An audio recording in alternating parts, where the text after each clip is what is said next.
நீங்கள் தோற்று போன இடத்துலையே ஜெயிப்பதற்கு ஒரு 10 ஜெப குறிப்புங்க. ஜெபிச்சுட்டு படுங்க. நாளை தினத்தில் எல்லா இடத்துலையும் வெற்றியை பார்ப்பீங்க. தோல்வி ஜெயமாக மாறணும்னு சொல்லி ஜெபம் பண்ணிட்டு படுங்க. பயத்தை நீக்கி துணிவை கொடுங்க ஆண்டவரேன்னு ஜெபிச்சுட்டு படுங்க. மீண்டும் ஒரு பலன் கொடுங்கப்பா எழும்புவதற்குன்னு ஜெபிச்சுட்டு படுங்க. சரியான பாதையை காட்டுங்கப்பான்னு சொல்லி ஜெபிச்சுட்டு படுங்க. எங்கள் குடும்பத்துக்கு ஒரு புது நம்பிக்கையை கொடுங்கப்பான்னு சொல்லி ஜெபிச்சுட்டு படுங்க.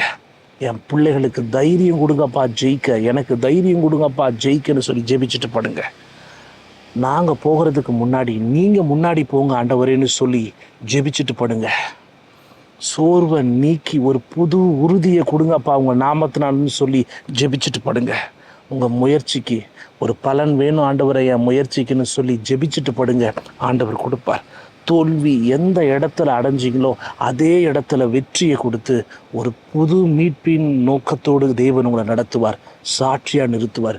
யோசுவா ஜெயிச்சதை பார்த்து எல்லா ராஜாக்களும் பயந்தது போல ஒரு ஜெயமான வெற்றியை கர்த்தர் உங்களுக்கு கொடுப்பார். ஏமே